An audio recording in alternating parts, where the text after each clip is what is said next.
हिरवाईच्या कुशीत आणि शिवभक्तीच्या सानिध्यात.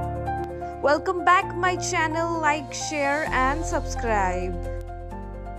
चला तर मग आजची भटकंती सुरू करूया. खांदेश्वर वरून आम्ही मलंगडच्या दिशेने निघालेलो आहोत आणि वाटेमध्ये आम्हाला सुंदर अशा मंदिराचं दर्शन झालं. दर्शनाचं टायमिंग संपल्यामुळे आम्ही बाहेरूनच दर्शन घेतलं. हे टेम्पल शेलारपाडा डोंबिवली कल्याण एरियामध्ये आहे. आता आपण पोहोचलोय महाराष्ट्राच्या ऐतिहासिक आणि अतिशय सुंदर अशा अंबरनाथ शिव मंदिरमध्ये. हे मंदिर तब्बल 1000 वर्षाहून अधिक जुनं असून इसवी सन 1060च्या मध्ये बांधलं गेलं. किती वेळ लागला रे आपल्याला यायला? 1 hour and 10 minutes. 1 hour. या मंदिराचं वैशिष्ट्य म्हणजे गर्भगृहात जाण्यासाठी आपल्याला 20 पायऱ्या खाली उतरावं लागतं. प्राचीन दगडी कोरीव काम आणि अनोखी वास्तुकला पाहताना इथे आल्यावर इतिहास अक्षरशः डोळ्यासमोर उभा राहतो. शिव का राग डमरू बजे तो मन थिरके तेरे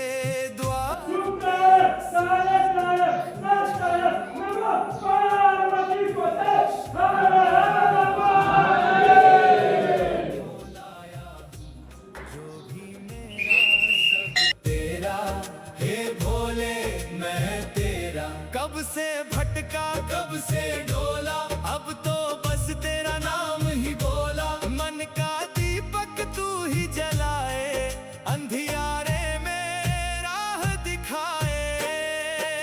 मलंगडला येण्याचा सुंदर भाग म्हणजे हा हिरवागार निसर्ग. एकदम रिफ्रेशिंग ना. जसं जसं आपण पुढे येतोय तसं तसं अगदी निसर्गाची ब्युटी खुलून येतेय. ही वाट, ही हिरवळ आणि हा गार वारा, यासाठी तर मलंगडला यायचंच ना.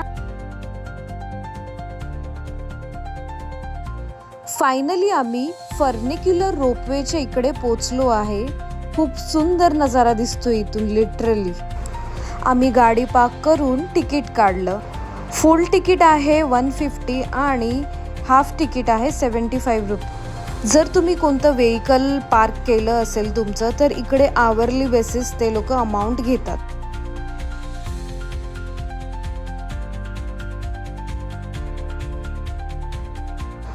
आपण पोचलोय फर्निक्युलर जवळ. इथली फर्निक्युलर सेवा देशातली सर्वात लांब फर्निक्युलर पैकी एक म्हणून ओळखली जाते. अशा ट्रेनने प्रवास करणं आमचं सेकंड टाइम आहे, कारण आम्ही जीवदानी टेम्पलला जाताना सुद्धा अशा ट्रेनमध्ये बसलो होतो. मलंगडची फर्निक्युलर राईड म्हणजे आजच्या ट्रिपचं हे खास अट्रॅक्शन. आणि वर जाताना मिळणारा जो हा निसर्गाचा व्ह्यू आहे, लिटरली इट्स अमेझिंग.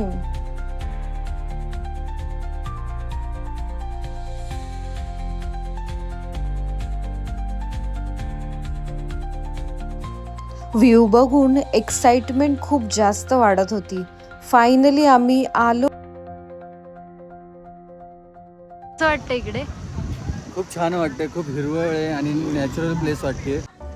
बाहेर आल्यानंतर वरच्या साईडला दर्गा आहे आणि खालच्या साईडला आहे शिव मंदिर.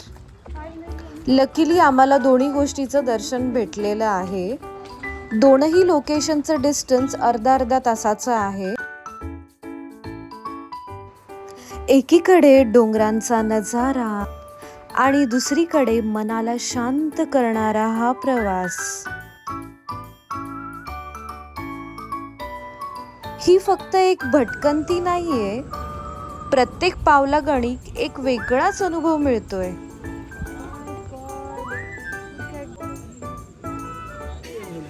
इकडे आहे महादेवाची पिंड.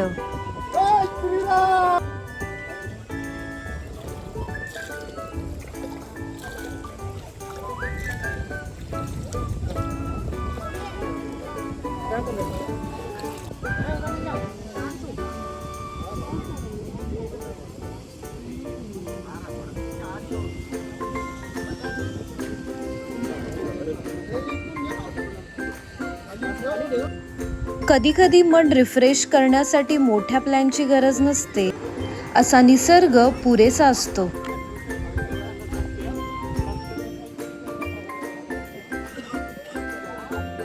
प्रवास कितीही थकवणारा असला तरी अशा निसर्गरम्य वाटेवर चालताना सगळा थकवा कुठच्या कुठे निघून जातो.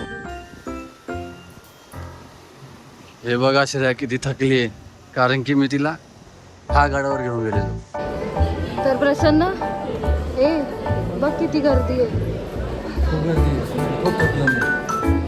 तुम्हाला आमचा व्लॉग आवडला असेल तर प्लीज आमच्या चॅनलला लाईक, शेअर अँड सबस्क्राईब करा.